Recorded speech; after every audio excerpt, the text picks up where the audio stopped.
चप्पल कहानी। रचनाकार हैं कमलेश्वर जी। कहानी बहुत छोटी सी है। मुझे ऑल इंडिया मेडिकल इंस्टीट्यूट की 7वीं मंजिल पर जाना था। आईसीयू में गाड़ी पार्क करके चला तो मन बहुत ही दार्शनिक हो उठा था। कितना दुख और कष्ट है इस दुनिया में। लगातार एक लड़ाई मृत्यु से चल रही है और उसके दुख और कष्ट को सहते हुए लोग सब एक से हैं। दर्द और यातना तो दर्द और यातना ही है। इसमें इंसान और इंसान के बीच भेद नहीं किया जा सकता। दुनिया में हर माँ के दूध का रंग एक है। खून और आंसुओं का रंग भी एक है। दूध, खून और आंसुओं का रंग नहीं बदला जा सकता। शायद उसी तरह दुख, कष्ट और यातना के रंगों का भी बंटवारा नहीं किया जा सकता। इस विराट मानवीय दर्शन से मुझे राहत मिली थी। मेरे भीतर से सदियां बोलने लगी थी। एक पुरानी सभ्यता का वारिस होने के नाते ये मानसिक सुविधा जरूर है कि तुम हर बात, घटना या दुर्घटना का कोई दार्शनिक उत्तर खोज सकते हो। समाधान चाहे ना मिले, पर एक अमूर्त दार्शनिक उत्तर जरूर मिल जाता है। और फिर पुरानी सभ्यताओं की ये खूबी भी है कि उनकी परंपरा से चली आती संतानों को एक आत्मा नाम की अमूर्त शक्ति भी मिल गई है और सदियों पुरानी सभ्यता मनुष्य के क्षुद्र विकारों का शमन करती रहती है। एक दार्शनिक दृष्टि से जीवन की क्षणभंगुरता का एहसास कराते हुए सारी विषमताओं को समतल करती रहती है। मुझे अपने उस मित्र की बात याद आई जिसने मुझे संध्या के संगीन ऑपरेशन की बात बताई थी और उसे देख आने की सलाह दी थी। उसी ने मुझे आईसीयू में संध्या के केबिन का पता बताया था। 8वें फ्लोर पर ऑपरेशन थिएटर्स हैं और 7वें पर संध्या का आईसीयू। मेजर ऑपरेशन में संध्या की बड़ी आंत काट कर निकाल दी गई थी और अगले 48 घंटे क्रिटिकल थे। रास्ता इमरजेंसी वार्ड से जाता था। एक बेहद दर्द भरी चीख इमरजेंसी वार्ड से आ रही थी। वह दर्द भरी चीख तो दर्द भरी चीख ही थी। कोई घायल मरीज असह्य तकलीफ से चीख रहा था। उस चीख से आत्मा दहल रही थी। दर्द की चीख और दर्द की चीख में क्या अंतर था? दूध, खून और आंसुओं के रंगों की तरह चीख की तकलीफ भी तो एक सी थी। उसमें विषमता कहाँ थी? मेरा वह मित्र जिसने मुझे संध्या को देख आने की फर्ज अदायगी के लिए भेजा था, वह भी इलाहाबाद का ही था। वह भी उसी सदियों पुरानी सभ्यता का वारिस था। ठेठ इलाहाबादी मौज में वह भी दार्शनिक की तरह बोला था, अपना क्या है, रिटायर होने के बाद गंगा किनारे एक झोपड़ी डाल लेंगे, 8-10 ताड़ के पेड़ लगा लेंगे, मछली मारने की एक बंसी, 2-4 मछलियां तो दोपहर तक हाथ आएंगे ही। रात भर जो ताड़ी टपकेगी उसे फ्रिज में रख लेंगे। फ्रिज में और क्या, मॉडर्न साधु की तरह रहेंगे, मछलियां तलेंगे, खाएंगे और ताड़ी पिएंगे। और क्या चाहिए, पेंशन मिलती रहेगी। और माया मोह क्यों पालेंगे तो प्राण अटके रहेंगे। ताड़ी और मछली, बस आत्मा ताड़ी पीकर मछली खा के आराम से महाप्रस्थान करे। ना कोई दुख, ना कोई कष्ट। लेकिन तुम जाके संध्या को देख जरूर आना, वो क्रिटिकल है। मेरा मित्र अपने भविष्य के बारे में कितना निश्चिंत था, ये देखकर मुझे अच्छा लगा था।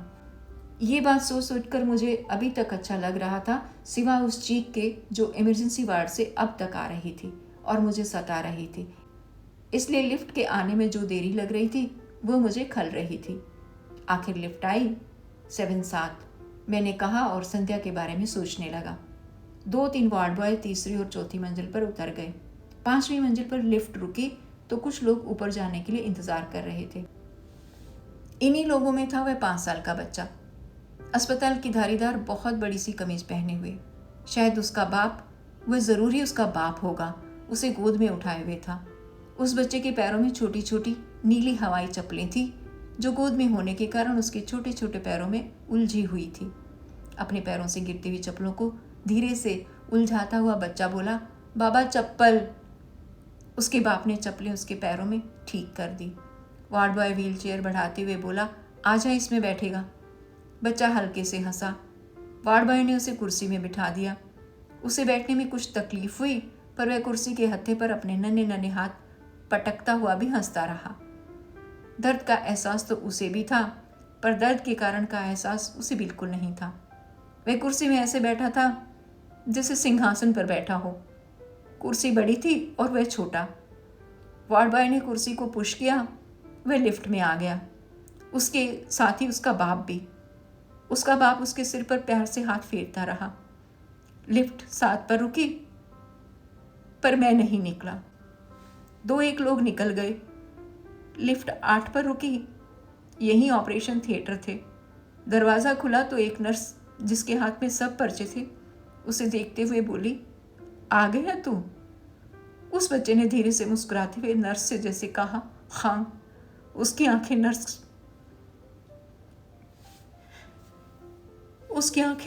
नर्स से शर्मा रही थी और उनमें बचपन की बड़ी मासूम दूधिया चमक थी। व्हीलचेयर एक झटके के साथ लिफ्ट से बाहर गई। नर्स ने उसका कंधा हल्के से थपका, बाबा चप्पल। वह तभी बोला, मेरी चप्पल। उसकी एक चप्पल लिफ्ट के पास गिर गई थी। उसके बाप ने वह चप्पल भी उसे पहना दी। उसने दोनों पैरों की उंगलियों को सिकोड़ा और अपनी चप्पलें पैरों में कस ली। लिफ्ट बंद हुई और नीचे उतर गई। वार्ड बॉय बच्चे की कुर्सी को पुश करता हुआ ऑपरेशन थिएटर वाले बरामदे में मुड़ गया। नर्स उसके साथ ही चली गई। उसका बाप धीरे धीरे उन्हीं के पीछे चला गया। तब मुझे याद आया कि मुझे तो 7वीं मंजिल पर जाना था। संध्या वहीं थी। मैं सीढ़ियों से 1 मंजिल उतर आया। संध्या के डॉक्टर पति ने मुझे पहचाना और आगे बढ़कर मुझसे हाथ मिलाया। हाथ की पकड़ में मायूसी और लाचारी थी। कुछ पल खामोशी रही। फिर मैंने कहा, मैं कल ही वापस आया, तभी पता चला। ये एकाएक कैसे हो गया? नहीं, एकाएक नहीं, ब्लीडिंग तो पहले भी हुई थी, पर तब कंट्रोल कर ली थी। 15 दिनों बाद फिर होने लगी एक्सेसिव ब्लीडिंग। 4 घंटे ऑपरेशन में लगे। And you know we doctors are worst patients. वो संध्या के बारे में भी कह रहे थे। संध्या भी डॉक्टर थी। यस, आप तो सब समझ रहे होंगे। संध्या को भी एक एक बात का अंदाज़ा रहा होगा, मैंने कहा। लेकिन वो बहुत करेजसली बिहेव कर रही है, संध्या के डॉक्टर पति ने कहा। बोल तो सकती नहीं, पल्स भी गर्दन के पास मिली। आर्टिफिशियल रेस्पिरेशन पर है। एक तरह से देखे तो उसका सारा शरीर आराम कर रहा है और सब कुछ आर्टिफिशियल मदद से ही चल रहा है। संध्या के डॉक्टर पति ज़्यादातर बातें मुझे मेडिकल टर्म्स में ही बताते रहे और मैं उन्हें समझने की कोशिश करता रहा। बीच बीच में मैं इधर उधर की बातें भी करता रहा। संध्या का भाई भी आज सुबह पहुंच गया। किसी तरह उसे जापान होते हुए टिकट मिल गया, उन्होंने बताया। ये बहुत अच्छा हुआ, मैंने कहा। आप देखना चाहेंगे? हाँ, अगर पॉसिबल हो तो। आइए, देख तो सकते हैं। भीतर जाने की इजाज़त नहीं है। वैसे तो सब डॉक्टर फ्रेंड्स ही हैं, पर नहीं नहीं, वो ठीक भी है। वो बोल भी नहीं सकती। वैसे आज कॉन्शियस है।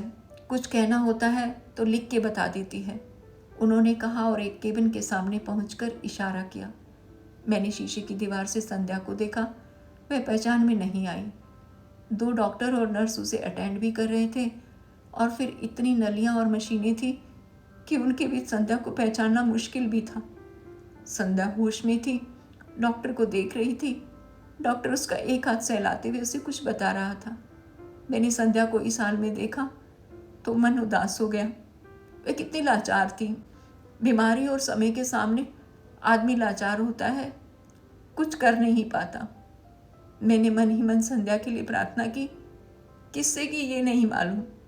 ऐसी जगहों पर आकर भगवान पर ध्यान जाता भी है और किसी के शुभ के लिए उसके अस्तित्व को स्वीकार कर लेने में अपना कुछ नहीं जाता, सिवाय प्रार्थना के कुछ शब्दों के। हम आईसीयू से हटकर फिर बरामदे में आ गए। वहाँ बैठने के लिए कोई जगह नहीं थी। बरामदे बैठने के लिए बनाए भी नहीं गए थे। संध्या या डॉक्टर की बहन नीचे चादर बिछाए बैठी थी। डॉक्टर के कुछ दोस्त एक गुच्छे में खड़े थे। अभी तो बाद में एक ऑपरेशन और होगा, संध्या के डॉक्टर पति ने बताया। तब छोटी आंत को सिस्टम से जोड़ा जाएगा। खैर, पहले वो स्टेबलाइज करे, फिर रिकवरी का सवाल है। इसमें ही करीब 3 महीने लग जाएंगे। उसके बाद मैं सोचता हूँ उसे अमेरिका ले जाऊँगा। यह ठीक रहेगा। इसके बाद हम फिर इधर उधर की बातें करते रहे। मैं संध्या का संगीन हालत से उसका ध्यान भी हटाना चाहता था। इसके सिवा मैं और कर भी क्या सकता था, और डॉक्टर के सामने यूँ खामोश खड़े रहना अच्छा भी नहीं लग रहा था। ये जताते हुए कि अस्पताल वालों से छुपाकर मैं सिगरेट पीना चाहता हूँ, मैं खिड़की के पास जाकर खड़ा हो गया। बाहर लू चल रही थी। नीचे धरातल पर कुछ लोग आ जा रहे थे। वे ऊपर से बहुत लाचार और बेचारे लग रहे थे। और मेरे मन से सबके शुद्ध के लिए सद्भावनाओं की नदियाँ फूट रही थी। ऐसे में तुम सोचो, लगता है मनुष्य ने मनुष्य के साथ तो सघन और उदात्त संबंध बना लिए हैं, पर ईश्वर के साथ वह ऐसा नहीं कर पाया है। मनुष्य अपने ईश्वर के दुख सुख में शामिल नहीं हो सकता। ईश्वर से उसका संबंध सिर्फ दाता और पाता का है। वह देता है और मनुष्य पाता है। कितना एक तरफा रिश्ता है यह। और फिर अगर तुम ये भी मान लो कि ईश्वर ही मनुष्य को बनाता है, तो ईश्वर की क्षमता पर विश्वास घटने लगता है। सृष्टि के आदि से वह मनुष्य को बनाता आ रहा है, परंतु असंख्य प्राणियों को बनाने के बावजूद वह आज तक एक सहज, संपूर्ण और मुमकिन मनुष्य नहीं बना पाया। कुछ कमी कहीं तो ईश्वर की व्यवस्था में भी है। हो सकता है उनका आदि कलाकार कुंभकार उन्हें मिट्टी सप्लाई करने में कुछ घपला कर रहा हो। इस रहस्य का पता कौन लगाएगा? रहस्य ही रहस्य को जन्म देता है। शायद इसलिए मनुष्य ने ईश्वर को रहस्य ही रहने दिया। जो सत्ता या शक्ति विश्वास के निष्कर्ष पर खरी न उतरे, उसे रहस्य बना देना ही बेहतर है। और किया भी क्या जा सकता है। लू के एक थपेड़े ने मेरा मुंह झुलसा दिया। डॉक्टर अपने चिंताग्रस्त शुभ चिंतकों के गुच्छे में खड़े थे और सबके चेहरे कुछ ज्यादा सतर्क थे। ब्लड प्रेशर गिर रहा है। आईसीयू में डॉक्टरों और नर्सों की आम तरफ से लग रहा था कि कोई कठिन परिस्थिति सामने है। कुछ देर बाद पता चला कि नीडल कुछ ढीली हो गई है। उसे ठीक कर दिया गया है और ब्लड प्रेशर ठीक से रिकॉर्ड हो रहा है। सबने राहत की सांस ली। मौत से लड़ना कोई मामूली काम नहीं है। ईश्वर ने तो मौत पैदा की ही है, पर मौत तो मनुष्य भी पैदा करता है। एक तरफ जीवन के लिए लड़ता है और दूसरी तरफ मौत भी बांटता है। ये द्वंद ही तो है जीवन। ये द्वंद और द्वैत ही जीवित रहने की शर्त है, और अद्वैत या समानता तक पहुंचने का साधन और आदर्श भी। आध्यात्मिक अद्वैत जब भौतिकता के स्तर पर आता है तो मनुष्य के प्रश्न सुलझाता है। तभी तो वह संवेद समानता का दर्शन कहलाता है। सिगरेट से मुंह कड़वा हो गया था। लू वैसे ही थपेड़े मार रही थी। सीमेंट के प्लस्तर का दहकता चिल्लाता तालाब सामने फैला था। कोई एक आदमी जलते नंगे पैरों से उसे पार कर रहा था। मैंने पलटते हुए लिफ्ट की तरफ देखा। डॉक्टर मेरा आशय समझ गए थे, लेकिन तभी राजनीतिज्ञ से उनके कोई दोस्त आ गए थे। शुरू की पूछताछ के बाद वे लगभग भाषण सा देने लगे। अब तो अग्नि मिसाइल के बाद भारत दुनिया का सबसे शक्तिशाली तीसरा देश हो गया है। हमें अब कोई शक्ति महाशक्ति बनने से नहीं रोक सकती। इंग्लैंड और फ्रांस की पूरी जनसंख्या से ज़्यादा बड़ा है आज भारत का मध्य वर्ग। अपनी संपन्नता में भारतीय मध्य वर्ग जैसी शक्ति और संपन्नता उन देशों के मध्य वर्ग के पास भी नहीं है। तभी एक चिंताग्रस्त नर्स तेजी से गुजर गई और सन्नाटा छा गया। चिंता के भारी क्षण जब कुछ हल्के हुए तो मैंने फिर लिफ्ट की तरफ देखा। डॉक्टर साहब समझ गए। आपको 2.5-3 घंटे हो गए, क्या क्या काम छोड़ के आए होंगे। और वे लिफ्ट की ओर बढ़े। लिफ्ट आई, पर वह ऊपर जा रही थी। डॉक्टर साहब को मेरी खातिर रुकना ना पड़ा, इसलिए मैं लिफ्ट में घुस गया। लिफ्ट 8 पर पहुंची। वहाँ ज़्यादा लोग नहीं थे, पर एक स्ट्रेचर था और 2-3 लोग। स्ट्रेचर भीतर आया, उसी के साथ लोग भी। स्ट्रेचर पर चादर में लिपटा बच्चा पड़ा हुआ था। वह बेहोश था। वह ऑपरेशन के बाद लौट रहा था। उसके गालों और गर्दन के रेशमी रोए पसीने से भीगे हुए थे। माथे पर बाल भी पसीने के कारण चिपके हुए थे। उसका बाप एक हाथ में ग्लूकोज की बोतल पकड़े हुए था। ग्लूकोज की नली की सुई उसकी थकी और दूध भरी बाहों की धमनियों में लगी हुई थी। उसका बाप लगातार उसे देख रहा था। वह शायद पसीने से माथे पर चिपके उसके बालों को हटाना चाहता था, इसलिए उसने दूसरा हाथ ऊपर किया, पर उस हाथ में बच्चे की चप्पलें उसकी उंगलियों में उलझी हुई थी। वे छोटी छोटी नीली हवाई चप्पलें। मैंने बच्चे को देखा, फिर उसके निरीह बाप को। मेरे मुंह से अनायास निकल ही गया, इसकी टांग काटी गई है। वार्ड बॉय ने बाप की मुश्किल हल कर दी। ओह, कुछ हो गया था? मैंने जैसे उसके बाप से ही पूछा। वह मुझे देखकर चुप रह गया।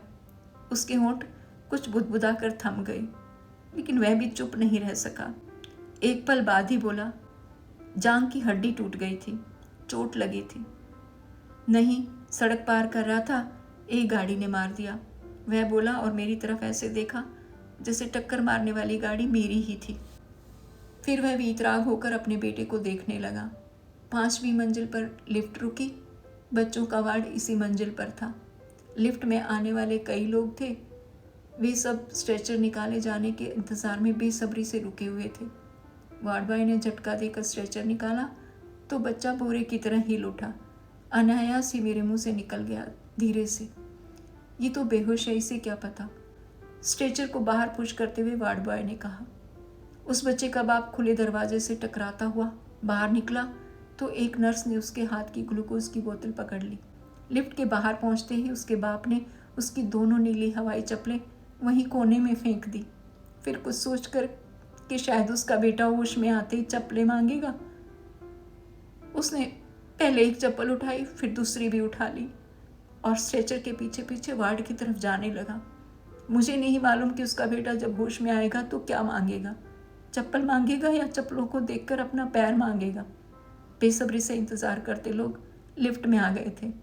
लिफ्टमैन ने बटन दबाया, दरवाज़ा बंद हुआ और वह लोहे का बंद कमरा नीचे उतरने लगा।